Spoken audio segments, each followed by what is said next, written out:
शेखर ई study में आप सभी का स्वागत है।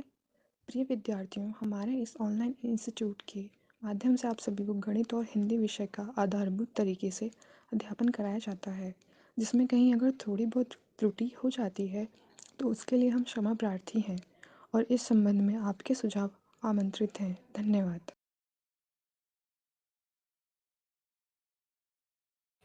हेलो दोस्तों, मैं शेखर स्वागत करता हूं आपका अपने YouTube channel Shekhar study point पर। दोस्तों, समान हिंदी की आपकी कक्षाएं आरंभ कर दी गई थी। लगभग 3 पार्ट इसके आ चुके हैं, ठीक है, जिसमें हमने भाषा से संबंधित तथ्यों का अध्ययन किया था। अगर आपने नहीं देखा है तो चैनल की प्लेलिस्ट में जाइएगा, वहाँ प्लेलिस्ट बनी हुई है, एक एक करके सारे वीडियो क्रम से लगे हुए हैं, ठीक है। भाषा का अर्थ क्या होता है, भाषा के प्रकार क्या होते हैं, भाषा का स्वरूप क्या होता है, ठीक है, इन सारी चीज़ों की हमने चर्चाएं कर दी हैं। तो मतलब भाषा को हमने स्पष्ट आपसे सामने कर दिया है। आप उसे देखिएगा, समझिएगा, क्योंकि हिंदी को पढ़ने से पहले ये जानना आवश्यक है कि भाषा होती क्या है, भाषा किसे कहते हैं, ठीक है। इस भाषा से रिलेटेड जितने आपके परीक्षाओं में जो संभावित प्रश्न बन सकते थे, उन सारे चीज़ों की चर्चाएं उस पार्ट में कर दी गई हैं। आप पीछे के पार्ट अवश्य देख लीजिएगा। आज से चूंकि शुरुआत होगी हिंदी भाषा की, ठीक है, हिंदी भाषा की शुरुआत, उत्पत्ति, इन सारी चीज़ों की आज से आरंभ हो जाएगी, ठीक है, आज के पार्ट से। तो उम्मीद करता हूँ आपको पीछे के पार्ट समझ में आएंगे, क्योंकि आप रिलेट करके चलेंगे तो बहुत अच्छा समझ में आएगा, ठीक है। अगर आप एक भी क्लास स्किप करके देखेंगे तो हो सकता है आपको दिक्कत हो, ठीक है, हो सकता है। अगर आप समझ पा रहे हैं तो बेहतर है। तो आइए शुरुआत करते हैं आज से हिंदी भाषा की, ठीक है। हिंदी भाषा के विषय में हम जानेंगे। देखिएगा, आपने हिस्ट्री में सिंधु घाटी सभ्यता के बारे में अध्ययन किया होगा, ठीक है। अगर नहीं भी किया होगा थोड़ा बहुत यहाँ जान सकते हैं, क्योंकि ये भारत का मैप है।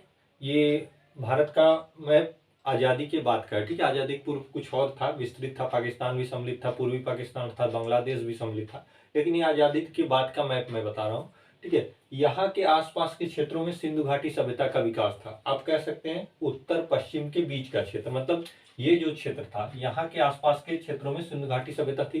कारण यहाँ पे सिंधु नदी थी, जिसका कुछ भाग पाकिस्तान में भी है, कुछ भाग भारत को भी टच करता है, ठीक है। तो सिंधु नदी के आसपास लोग बसे हुए थे। देखिए पहले नदियों के आसपास लोग इस कारण बसते थे क्योंकि पानी की सुविधा होती थी और अनेक तरीके के सिंचाई के माध्यम वहां से हो जाते थे जब खेती वगैरह आरंभ होती थी, ठीक है। तो उस सुविधा के अनुसार लोग नदियों के किनारे बसते थे, ठीक है। पहले इतना विकास तो था नहीं, नदियों का सहारा था। तो इसी सिंधु घाटी सभ्यता के सिंधु घाटी नदी के आसपास लोग बसते थे, ठीक है। उस समय जो ये सिंधु नदी के आसपास लोग बसे थे उन्हें सिंधुवासी कहा जाता था, ठीक है। उस नदी का आधार बना के सिंधुवासी कहा जाता था। जब भारत पे बाहरी आक्रमण आरंभ हुआ, ठीक है, मतलब ये यहाँ पे पूरी संख्याएं बसी हुई थी, लोग अपना रहते थे, जीवन यापन करते थे। लेकिन जब भारत पे विदेशी आक्रमण आरंभ हुए, पहला विदेशी आक्रमण जब हुआ, ईरानियों का आक्रमण जब हुआ, मैंने यहाँ पे लिख दिया है, आप बाद में इसे नोट भी कर सकते हैं, ठीक है। जब देखिए ईरानियों का आक्रमण भारत पर हुआ, सर्वप्रथम आक्रमण आपको उत्तर पश्चिम दिशा मिलेगा। देखिए ये उत्तर दिशा है, ये पश्चिम दिशा है, यहीं से आक्रमण हुआ, ठीक है। तो जब ये ईरानियों का आक्रमण आरंभ हुआ, चूंकि वो नदी के तट के पास लोगों का जीवन यापन था, वहीं से उन्होंने आक्रमण की शुरुआत की, ठीक है। यहाँ पे क्या है, समुद्री क्षेत्र है, यहाँ पे उतना संभव नहीं था, ठीक है। यहाँ पे बाद में आप वास्को डी गामा वगैरह को पढ़ेंगे, समुद्र के रास्ते जो आए थे, वो हिस्ट्री का टॉपिक हो जाएगा, ठीक है। तो जब ईरानियों का आक्रमण यहाँ से हुआ, ध्यान समझिएगा, यहाँ पे लोगों की संख्या थी, सिंधु नदी के आसपास लोग बसे हुए थे, उनको सिंधुवासी कहा जाता था। जब ईरानियों का आक्रमण हुआ, खास करके हखमनी वंश के शासक थे, उनका जब उन लोगों का जब आक्रमण हुआ तो उन्होंने क्या किया, यहाँ से जब वो भारत में प्रवेश किए, देखिए एक सिंपल बात समझिएगा, जब हम अपने एरिया से बाहर कहीं जाते हैं, जैसे हम उत्तर प्रदेश से महाराष्ट्र जाते हैं, तो क्या होता है, क्योंकि तुरंत तो हम महाराष्ट्र की भाषा समझ नहीं पाते, अपनी भाषा का उपयोग करने लगते हैं, ठीक है।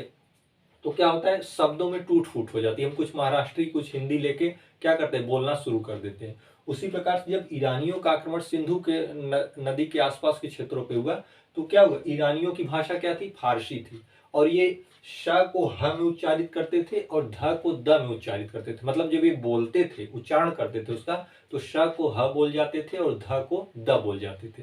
तो जब ये ईरानियों ने अपनी, चूंकि इनकी भाषा फारसी थी, जब यहाँ पे ये आने लगे, यहाँ पे इनको जब संबोधित किया, जो सिंधु नदी के आसपास के लोग हैं, तो इनको सिंधु न कह के, देखिए इनको सिंधु न कह के स को किस में उच्चारित किया, ह में उच्चारित किया, और ध को द में। तो सिंधु न कह के स को ह कह दिया, ध को द कह दिया, सिंधु न कह के इन्हें हिंदुवासी कहने लगे। ठीक है, सिंधु न कह के, सिंधुवासी न कह के हिंदुवासी कहने लगे। कौन उच्चारण कर रहा है, ईरानी कर रहे हैं। किस भाषा का अपना प्रयोग करते थे, फारसी। लेकिन यहाँ पे आके सिंधु भाषियों का जो इनकी भाषा थी उसमें क्या हुआ, जब हमने कहा ना कि हम क्या करते हैं, शब्दों को तोड़ मरोड़ कर प्रयोग करने लगते हैं, उसी तरीके से ये भी जब उच्चारण किए तो इन्होंने सिंधुवासी न करके हिंदुवासी कहा। ठीक है, और चूंकि इनकी भाषा जो थी वो सिंधी थी, तो जब सिंधु को ये हिंदू में उच्चारित कर रहे थे ईरानी, तो उन्होंने सिंधी को भी स को ह और ध को द में परिवर्तित किया, जैसा कि मैंने बताया है। क्योंकि जब ईरानी जब अपना उच्चारण करते थे फारसी भाषा को लेके, तो स को ह और ध को द में करते थे, तो उन्होंने सिंधी को भी हिंदी में उच्चारित किया। तो यहीं से भाषा जो निकली हिंदी करके। ठीक है, क्योंकि भाषा पहले से हिंदी थी और उसको उच्चारित किसने किया था, ईरानियों ने। किस भाषा में अपना प्रयोग किया था, फारसी भाषा में। इसलिए कहा जाता है कि हिंदी किसका शब्द है, फारसी भाषा का शब्द है। ठीक है, क्योंकि उच्चारण इसका सर्वप्रथम किसने किया, ईरानियों ने आरंभ किया था। वजह क्या थी, भारत में वाह्य आक्रमण आरंभ हो गया था। पहला वाह्य आक्रमण जब हुआ, हमने लिखा है ईरानी राज्यों का, हकमनी वंश के शासकों का जब आक्रमण आरंभ हुआ सिंधु नदी के आसपास के क्षेत्रों में, तो वहीं से इस हिंदी का विकास होता है। ठीक है, हिंदी की उत्पत्ति हो जाती है। हालांकि इसके पूर्व में भाषाएं रही होंगी, अभी आपको बताया जाएगा कि सबसे प्राचीन भाषा कौन थी, फिर कैसे कैसे वो हिंदी में बदली है। ठीक है, तो ये था हिंदी की उत्पत्ति का स्रोत। ठीक है, हालांकि प्रामाणिक स्रोत माना जाता है, सिंधु नदी के आसपास के क्षेत्रों से ये इसका उत्पत्ति का स्रोत माना जाता है। ठीक है, कारण मैंने बता दिया, इनके उच्चारण का कारण था। इस स को ध में बोलते थे, ह को द में उच्चारित कर लेते थे। ठीक है, सॉरी, स को ह में और ध को द में उच्चारित कर लेते थे। ठीक है, जब ये स बोलते थे सिंधु, स को ह में, यहाँ पे भी देखिए, और ध को ये द में कर देते थे, तो सिंधु को ये हिंदू में उच्चारित किए, सिंधी को हिंदी में उच्चारित किए। इनकी भाषा क्या थी, फारसी थी। इसलिए कहा जाता है कि हिंदी किसका शब्द है, फारसी भाषा का शब्द है। ठीक है, तो ये हिंदी की उत्पत्ति का स्रोत हो गया। देखिए, अब आपको ये पढ़ना है कि हिंदी का विकास किस क्रम में चला। ठीक है, मतलब किन भाषाओं के होते हुए हिंदी विकसित हुई, जैसे संस्कृत, पाली, प्राकृत, अपभ्रंश, अवहट करके तब जाके हिंदी आई है। ठीक है, तो उस विकास के क्रम को हम देखेंगे कि किस प्रकार से हिंदी भाषा का विकास होता गया। यहाँ से आपके जो प्रश्न बन सकते हैं, यही बन सकते हैं कि सिंधु से लेके या ईरानियों से संबंधित बन सकते हैं, या ये पूछ सकता है कि हिंदी किस भाषा का शब्द है, फारसी भाषा का शब्द है।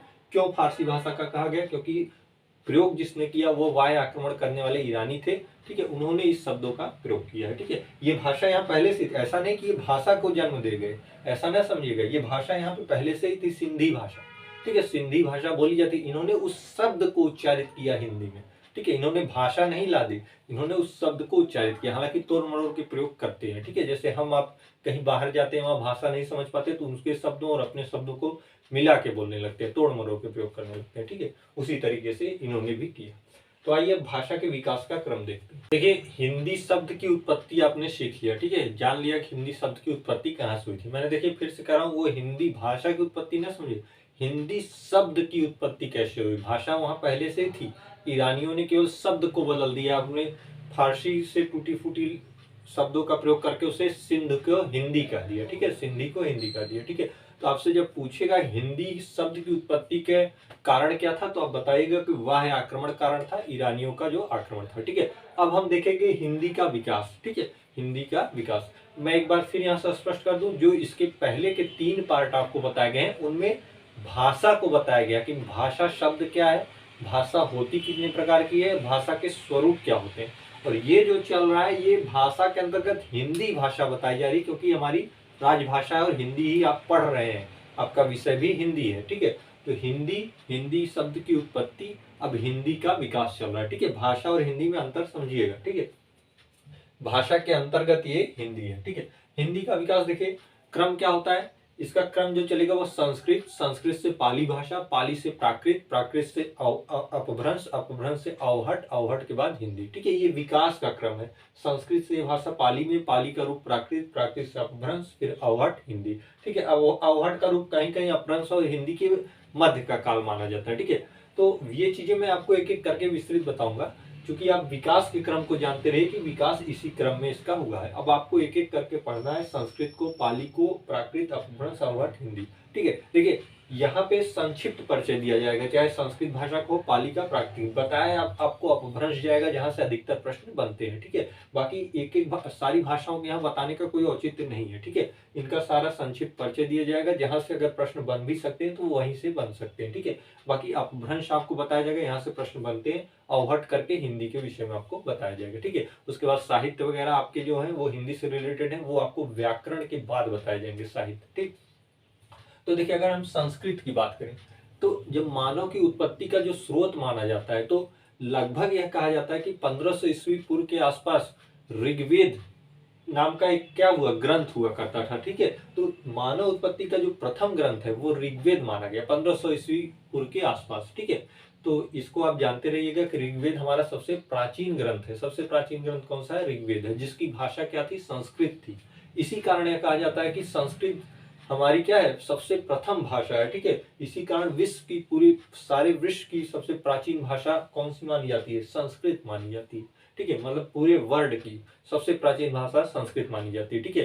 तो इन चीजों को आप जानते रहेंगे, यहाँ से हो सकता है प्रश्न बन सके। एक चीज यहाँ पे चूंकि लिखा नहीं गया है, अब मैं आपको बता दूं कि ऋग्वेद के समकालीन एक ग्रंथ था ईरानियों का अवेस्ता ग्रंथ, ठीक है। इसे भी आप जानते रहिए, ईरानियों का ग्रंथ था अवेस्ता, जो ऋग्वेद के समकालीन माना जाता है, ठीक है। देखिए हर चीज यहाँ पे थियरी लिख देना ये संभव नहीं हो पाता, ठीक है। कुछ आप लेक्चर को सुनते रहिएगा, उससे भी आप लिख सकते हैं, ठीक है।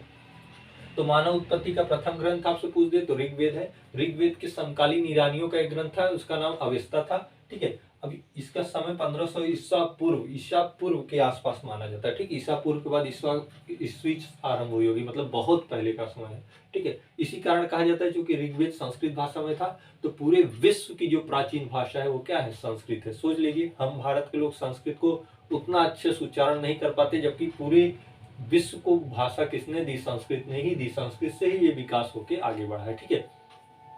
तो देखिए संस्कृत को दो भागों में आपको पढ़ना है, वैदिक संस्कृत, लौकिक संस्कृत, ठीक है। वैदिक संस्कृत का जो समय काल आपको होगा 1500 ईस्वी पूर्व से 1000 ईस्वी पूर्व, और लौकिक संस्कृत जिसे ब्राह्मण संस्कृत भी कहते हैं और इसके अन्य नाम है, मैं उसे भी बता दूंगा, ठीक है। 1000 ईस्वी पूर्व से 500 ईस्वी पूर्व के मध्य इसका समय माना जाता है। ये आपकी संस्कृत भाषा का परिचय हुआ। अभी आपको वैदिक संस्कृत और लौकिक संस्कृत पढ़ना है, जहां से प्रश्न आ सकते हैं, ठीक है। संस्कृत भाषा के बारे में थोड़ा बहुत मैंने बता दिया, इससे कोई आपको बहुत, क्योंकि हिंदी भाषा आप पढ़ रहे हैं ना, संस्कृत रिलेट करके केवल है, ठीक।